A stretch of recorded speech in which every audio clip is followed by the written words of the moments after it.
안녕하세요. 반병수 원장입니다. 저는 2010년 초반부터 안티에이징 수술을 위주로 15년 가까이 진행을 하고 있는데요. 안티에이징 수술을 진행하면서 요즘에 고민이 생겼는데, 환자분 얼굴만 가지고는 제가 나이를 알 수가 없어요. 환자분들이 이제 방에 들어오면 나이가 어떻게 되시나요? 이렇게 꼭 물어보거든요. 왜 그런가 생각해 봤더니 관리에 따라서 얼굴의 노화 정도와 차이가 되게 많이 나더라고요. 그래서 오늘은 관리를 스스로 하는 법에 대해서 말하려고 합니다. 최근에 레이저 중에 많이 각광받고 있는 울세라 같은 경우에 미국에서는 한 4,000달러 이렇게 하거든요. 한국에서는 뭐 1,000에서 2,000달러 정도 하는데 돈이 되게 많이 들잖아요. 그런 걸 주기적으로 하는 것도 좋지만 그 전에 혹은 이제 그거와 병행해서 큰 돈을 들이지 않고 할 수 있는 것들이 있어서 안티에이징을 떠나서 슬로우 에이징을 먼저 설명을 드리려고 합니다.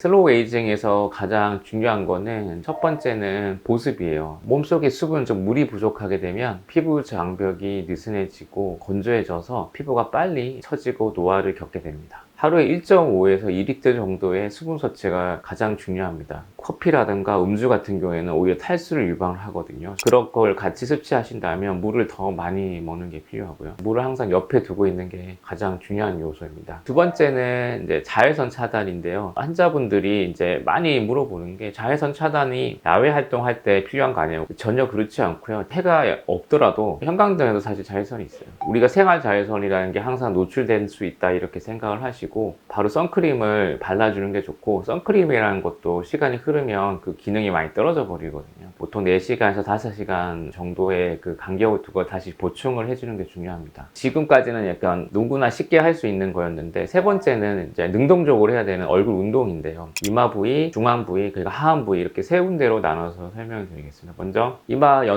운동을 할 때 우리가 들어 올리는 게 되게 도움이 되는데, 너무 크게 들어 올리면 이마에 주름이 생기잖아요. 그래서 이제 손바닥으로 이렇게 이마를 눌러주고 눈썹을 이렇게 들어 올리는 이런 연습을 해주면 좋고요. 손가락으로 이렇게 눈꺼풀을 위로 이렇게 끌어올릴 정도로 이렇게 이런 것들부터 5초 정도 유지하면서 10회 정도 반복하시는 게 좋습니다. 두 번째는 이제 중앙 부위인데, 광대 운동을 할 때 이렇게 하면 이제 앞광대 쪽에 이제 긴장이 유지되면서 많은 도움이 되거든요. 근데 이때 너무 세게 하면은 눈가에 주름이 생길 수 있어서 이렇게 눈가를 놔주면서 이런 식으로 해주면 도움이 되고, 또 하나는 이제 입분선을 만드는 거죠. 이것도 이제 중앙 부위에 근육에 자극을 주어서 도움이 됩니다. 이것도 마찬가지로 5초 정도 유지하시고 10회 정도 반복하면 되겠습니다. 세 번째는 하안 부위인데, 입을 좀 다무시고 릴렉스한 상태에서 이렇게 턱을 위로 들어 올려서 목 뒤에 있는 근육이 쫙 펴진 느낌을 느끼게 이렇게 끌어올립니다. 또 하나 더 있는데, 이건 혼자서만 집에 있을 때 하시고 사람들 없는 데 하면 좋을 것 같습니다. 혀를 앞으로 내밀고 밑으로 끝까지 이렇게 좀 내려주는 겁니다.